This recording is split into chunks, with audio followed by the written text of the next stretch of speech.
What's up, everybody? Hello. All right.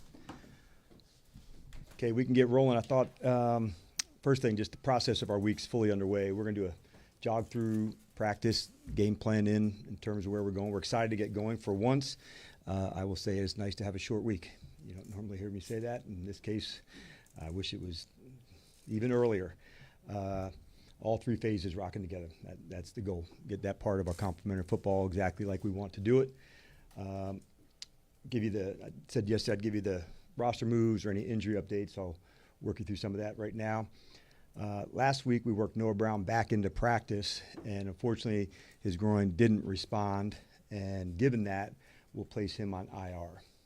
And the aim is to get Noah fully right. He's such a tough competitor, and but it's the right call right now to get him into that spot. And let's get him all the way back and ready. We also opened the 21-day window for Jonathan Jones, so it'll be great to have him back at practice today. And the team signed defensive end Drake Jackson.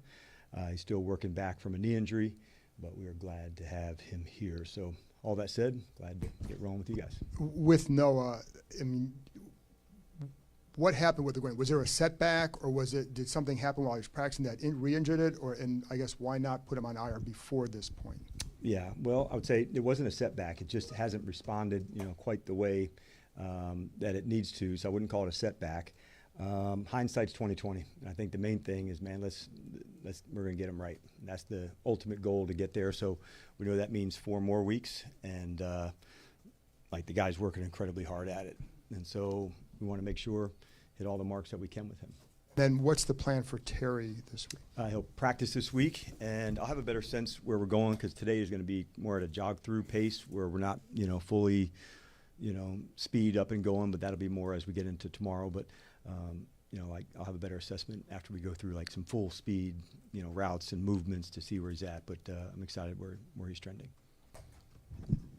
With Noah, is this something that would require surgery, or is this just more time, rest, recovery? More time, and just we're going to really push it, make sure the recovery's right, the strength's right, and just kind of go through all of it to make sure he's really ready. Have you had a chance to talk to him as he's dealt with all this? I mean, it's been I will today. kidney, I knee, didn't everything. This morning. I have obviously previously, but not specifically today. But I will this afternoon.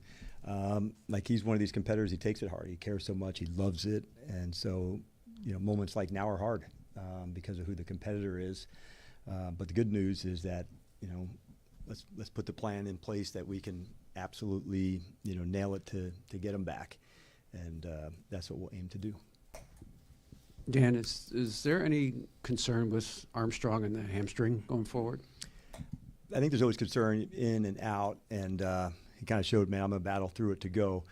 We won't really hit our speed stuff till tomorrow, David, so I think I'll have a better shot today. He's able to do the walks and that kind of stuff today, so I'm encouraged by that. But until you load it, go. The good news is, like I said, he's in, he's out, but meaning coming back and forth into the game. But I'll have a better feel for him tomorrow as we get a little bit more movement. As you dig in or dug into kind of the issues with starts, Yep. do you go all the way into what time are we getting to the stadium? What do they do in pregame? What are our pregame drills looking like? Are you going that deep into it? I do, and I also want to dig in, to the leaders and say, what are some things that we need to do to hit it? And it's not a score as much as an attitude, a mindset to go. So I want to make sure I'm clear on that, because if you only base it just on that, I think you could miss it. And so it's not that. And I liked the intentness getting ready, and like I said, the offense had a long drive. We turned the ball over at the end of it, but it is important, and so it's more collaboration to say, is there anything else we need to do and hit differently? I've had those conversations, and I'll continue to tweak it until we get it exactly right. Coach, how have you seen opposing defenses change their game plans when facing you guys with Terry and Noah's absence? It depends, I think, where on the field some. I think it's also their matchup too, you know, in terms of they want to play more man-to-man or doing things differently. The run game, not counting last game into that space, but I think that's been one of the areas we've started to really, you know, hit our marks. And that alone changes some things because having the ability to go down and stop the run, some of the ones, I think that could be as big a factor as anything. But for sure, that's part of it. But you just have to navigate how you go and who you're there. Like, there's a way to win every game. You just have to go dig in and find it, and it might not be the same every week. And you know, we're equipped to do that. Over here. Your defense obviously has had some issues, and you're facing one of the best offenses in the league. What has been their psyche since Monday night, and how much does pride play a factor in you guys getting better? Yeah, I don't also want to portray the sky is falling either. You know, there's some things that I like about how we're doing some things on third down. We're not getting the ball enough, Chick, honestly. And that's one part of playing good defense. We're not hitting our tackling, you know, to the space that I think is the standard that we've set. But we've also had some moments where we know what good can look like and what it does. So we want to make sure we're capturing that. Meetings-wise, it's tense, it's tight, like it should be when you're, you know, trying to dig in and find the right answers. And that's what's cool about this group, that it's not somebody pointing or, you know, doing that. It's, hey, man, let's go through our thing together and how we'd go about it. So you're right, it's a great challenge with Dallas and, you know, weapons they have. And I think Dak's honestly hitting, you know, his marks at a high level right now. That's what the tape tells me so far. And we're looking forward to the challenge. Just to take a step back to Terry, what was the biggest kind of step forward that he took last week, and what do you need to see from him specifically this week if he's going to play? We call him like a game simulation where you run different routes, you work different movements. Sometimes in a rehab you could see, you know, it's predicted where you're going to go, and so off-schedule throws, how to do different things. So that's a good step when you're moving forward. So that's part of the process, like in your return to play, to like simulate more closely related, you know, plays. So the fact that we're moving in that direction, that's a good sign. And then broadly, when making decisions about whether or not somebody goes on IR, like obviously this would be, I think, his fourth week. How do you guys go through that decision-making process? Through the medical team, and lean into what, you know, the guidelines that they want to set and how to go, how long is a predicted rehab, you know, of this type of nature, you know, going to take. It's not exact, that I can tell you. Not everybody, you know, heals in the same way and the same speeds with this, you know, different types of injuries. So if it was exact, it'd be super easy to do. And so then there's all sorts of other factors. Did it respond? Did it not? And where are we at? So you just try to play it as close as you can, knowing that it's not always going to be on this timeline or that. So I think what I've learned is just, man, have patience and listen, you know, to the player. They know it best. They really do. They're going to push it hard to see where they can go to, but they know it best. And we just follow those guidelines. We got a strict, you know, procedure that we go through. So we just try to stay connected to that and follow and listen. From Sam Cosmi, with him kind of being on the cusp here. I know you have until next week to activate him. Yeah, I liked what I saw from him last week. First padded work, he got a lot of reps, and we expect to do that kind of same, you know, process with him this week.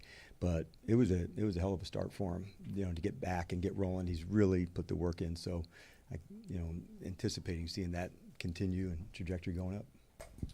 Dan, at the opening, you said you're happy it's a short week. Can you explain that mentality and that attitude a little bit, that mindset? Well, I think when it doesn't go your way, and this game was a hard one for us in a lot of ways, we beat ourselves. And those are as hard a loss, you know, to deal with. When it goes down to the end, you hit your marks, they do, and it doesn't go your way. Those are ones that's the life of a competitor. When you beat yourselves, that one hurts more because you didn't finish it or didn't play it in a style or attitude or things that you wanted to do. So those are important, and we want to make sure the lessons that are meant for us are learned and also get it corrected. that's been uncharacteristic of us in that way, and we certainly plan on getting that fixed. With Bill Krosky-Merritt fumbles in back-to-back weeks, obviously there's teachable moments, learning moments in those situations, but what's the point of when maybe it becomes an issue and not necessarily any more of a teaching, learning moment? Yeah, it's a great question. We've got to give them the space to grow for sure, and prove that those lessons are learned. Sometimes you don't really get to show that you've learned them until you're back into that spot.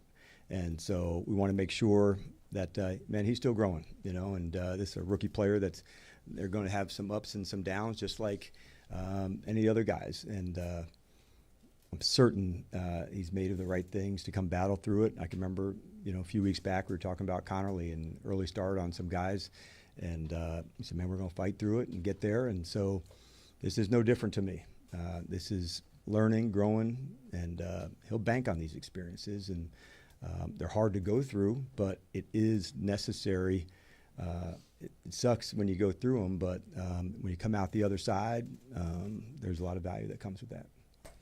Coach, understanding that inside this building that everything is 1 week at a time, when you look at outside of this building, how big this game is every year to these fans of the Burgundy and Gold, what's your message to the team to make sure that they don't allow that emotion to come into play when it's Washington versus Dallas? Yeah, it's really awesome to be in the NFC East. It really is. And there's times we'll just kind of show some of the highlights from the years past of, people that have been in this space and in these games. So we like that. We like what it stands for.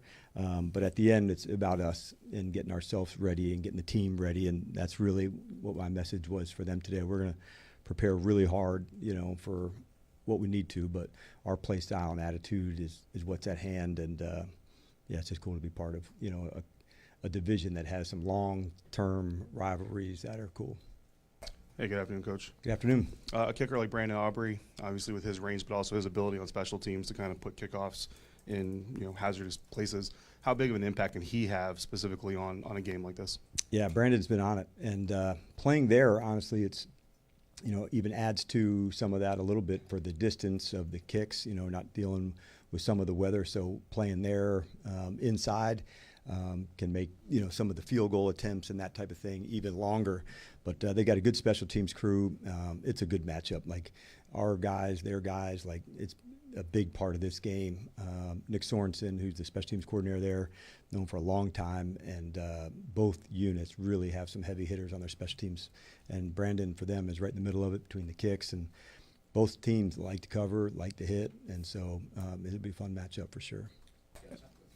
And I don't know how much you can really dive into it, but if at all, their defense and their offensive schemes have kind of changed since 2024. They've kind of evolved in some significant ways. Because of that, how much can you really lean on last year's tape and experience against these units? You know what, Davis? You can look at, as a player, some of the matchups, a style and attitude of what a player may do, what they look like at the line, how would they pass protect. As far as the scheme goes, that's for this season. That's that. So it is worth it just from the personnel side of things and seeing things and how they would play and what, their strengths would look like. They've also added some new faces like we have into some different spots, at receiver, at running back, at defensive end, at other locations. So you do look at it, but it's the tape from, 2025 that you really dive into. And now that we're 6 games in, there's more tape, obviously, so you don't have to go back as much. You played in Dallas. You've coached in Dallas a bunch. With this game being a 4:30 game, the sun setting in that end zone directly into the stadium, how much effect does that take on a game, and how do you guys kind of work to combat that?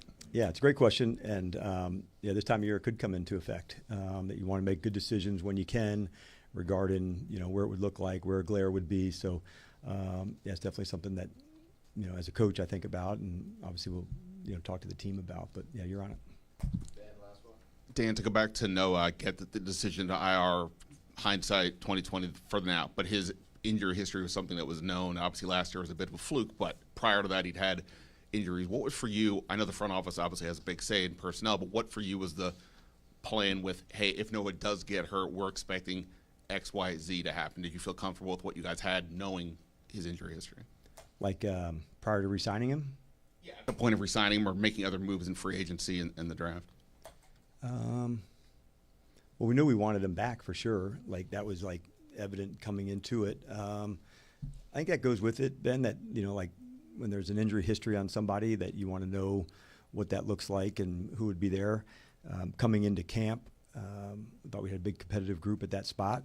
I love what he brings to us outside.